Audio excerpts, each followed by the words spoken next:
The topic 4.6 lecture is on pluralist and corporate interest, and this is the last lecture for Unit 4. By the end of this, you should be able to describe pluralist and corporatist interest group systems. So again, starting off with some definitions. Pluralist systems promote competition among autonomous groups not linked to the states.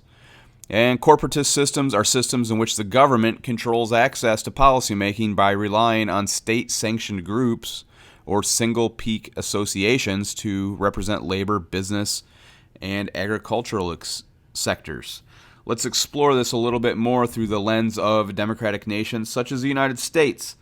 Pluralism is a key component of democracy. It allows a number of voices to be heard and influence policymaking, which is a key characteristic of democratization. In the United States, this takes the form of numerous interest groups through which American citizens are able to express their needs to the government. For example, interest groups that we've already talked about, the AARP, the NRA, the National Rifle Association, the Sierra Club, etc., which allow multiple voices to tell the U.S. government what they desire, whether it be protection of Second Amendment rights, protection of Social Security, or environmental protection.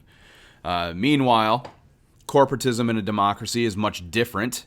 Unlike interest groups in a pluralist system that are spontaneous, in a corporatist system, interest group representation is actually institutionalized through recognition by the state. So in other words, groups can only form if the state allows it. The second difference is that pluralist systems within democracies encourage voluntary discussion and autonomy of groups from the government, while corporatism is directly linked to the state and therefore does not possess the same level of autonomy from the state. A single peak association normally represents each societal interest, and peak associations are centrally organized and direct the actions of their members.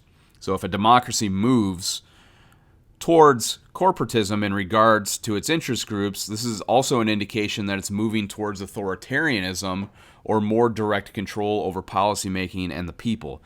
This is important because another key concept that you need to recognize is that pluralism and corporatism are both systems of interest group representation.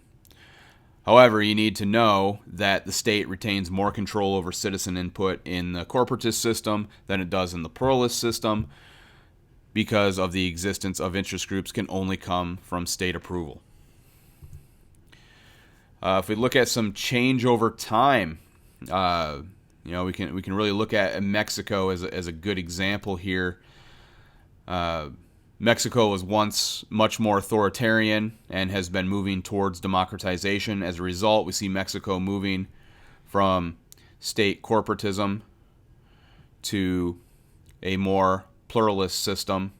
Under the corporatist system, the people of Mexico had really no influence over the government, but the people are becoming more autonomous as the transition to a pluralist system takes effect. Mexico was once dominated by the PRI, the Institutional Revolution Party, and in order to maintain their control over the government, the PRI practiced state corporatism with the state mediating among different groups to ensure that no one group successfully challenged their power in the government.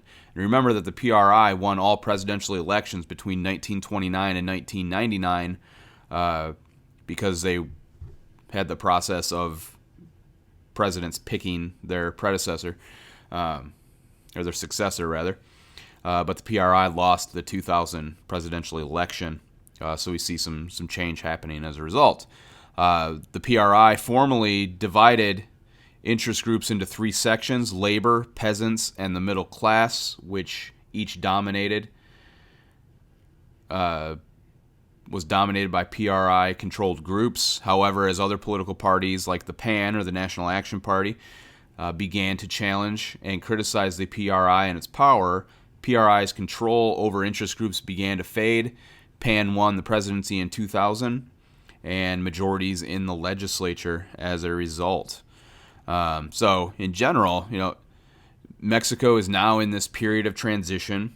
It is what can be referred to as a neo-corporatist state where interests, not the government, controls interest groups, or a pluralist system, which again, independent interests have input but don't control the government.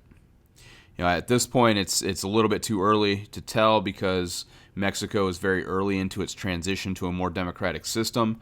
Remember, it's still considered an illiberal democracy, which again is a democracy in which democratic structure is in place, but it may not function fully democratically, or the government limits civil society and civil liberties and rights of the people.